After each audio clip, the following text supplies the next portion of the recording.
Assalamualaikum warahmatullahi wabarakatuh. Halo semuanya, saya Putri Mutia Soekardi dari kelas 11 IPS 5. Saya akan membahas tentang respon bangsa Indonesia terhadap kolonialisme dan imperialisme di bidang pendidikan. Apa itu kolonialisme dan imperialisme? Kolonialisme adalah usaha untuk memperluas, mengembangkan, menguasai suatu daerah dengan kekuasaan satu negara di luar lokasi atau wilayah negara tersebut. Untuk mengetahui suatu daerah biasanya dilakukan dengan cara paksa untuk mendapatkan keuntungan sebesar-besarnya bagi motherland atau negara induk. Imperialisme adalah usaha atau politik untuk menguasai negara lain atau memperluas kerajaannya dengan paksa untuk kepentingan diri sendiri yang dibentuk sebagai imperiumnya.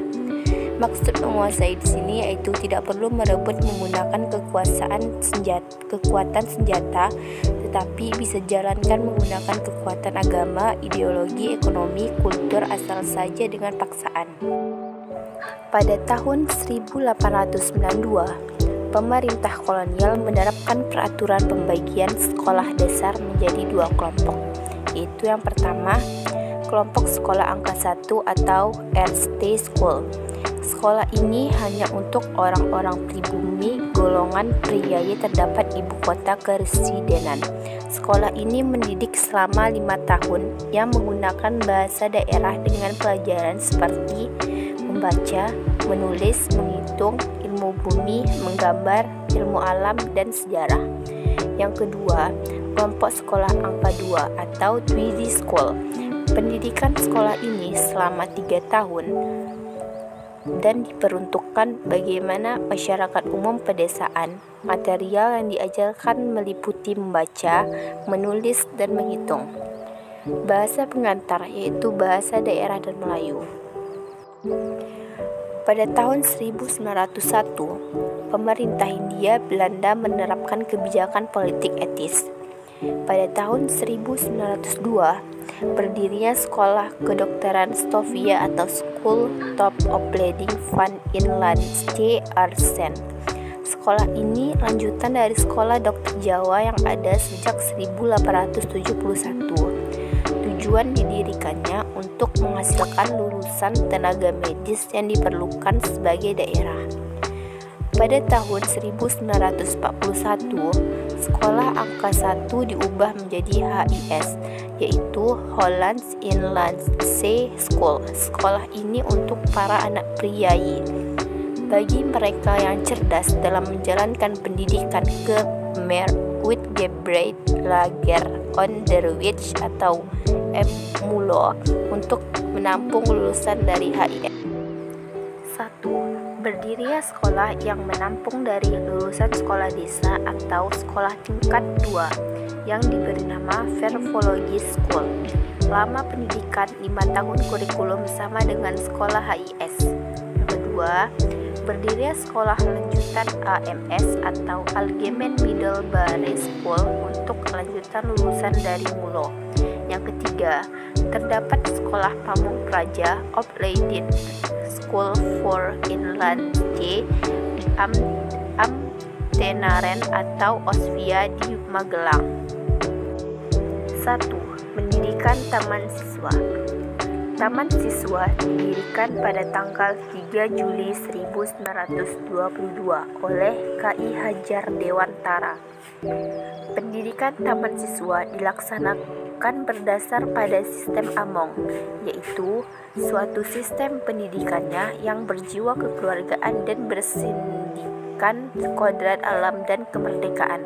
Dalam sistem Among ini, Taman Siswa menerapkan sistem trisenta pendidikannya atau sistem tripusat pendidikannya.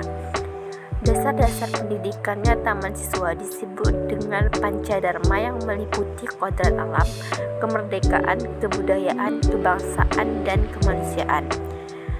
Taman Siswa merupakan lembaga pendidikan pribumi yang merupakan sarana untuk menumbuhkan semangat nasionalisme. Pemerintah kolonial Belanda berupaya merintangi keberadaan Taman Siswa karena dianggap berbahaya pemerintah kolonial. Karena itu, kolonial kolonial Belanda mengeluarkan beberapa peraturan yang menggambar kegiatan taman siswa. Salah satunya Under which Ordnantel School dan Ordonansi sekolah liar, yaitu larangan kepada sekolah-sekolah pribumi yang dianggap liar. Kebijakan larangan itu ditentang oleh KI Hajar Dewantara dengan melakukan gerakan diam. Kaum Pergerakan Nasional yang duduk di Volksraad atau Dewan Rakyat juga menentang peraturan tentang sekolah liar tersebut.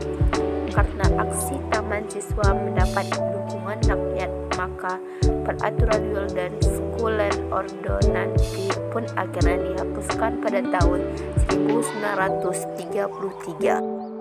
INS Indonesische Nederlandsche School. Kayu Tanam. Kayu Tanam adalah nama sebuah desa kecil di Sumatera Barat, sedangkan INS adalah nama sebuah lembaga pendidikan yang merupakan akronim dari Indonesische Nederlandsche School.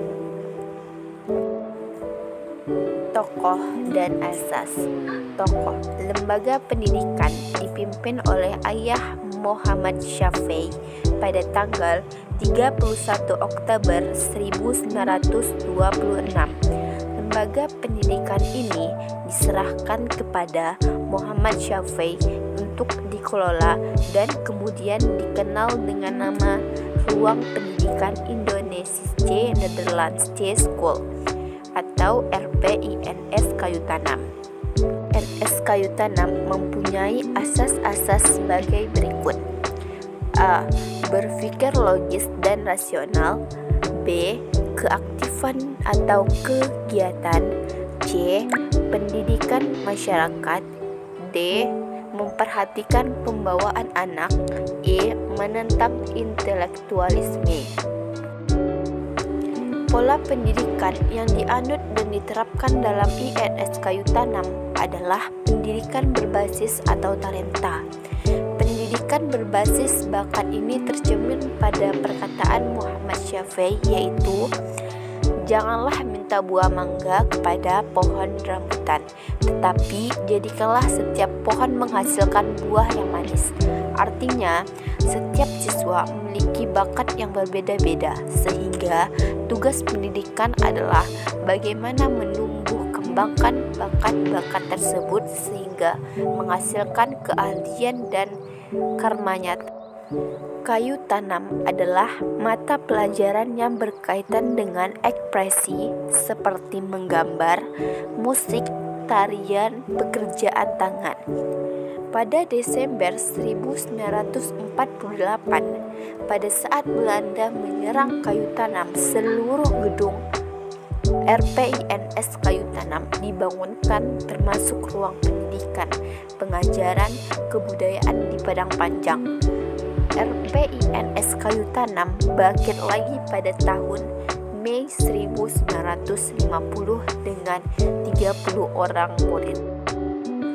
Saran dari respon bangsa Indonesia terhadap kolonialisme dan imperialisme di bidang pendidikan, yaitu tentunya ingin mengenyam bangku pendidikan seperti pemuda-pemuda Belanda di Indonesia yang diberikan kesempatan sekolah dan pendidikan.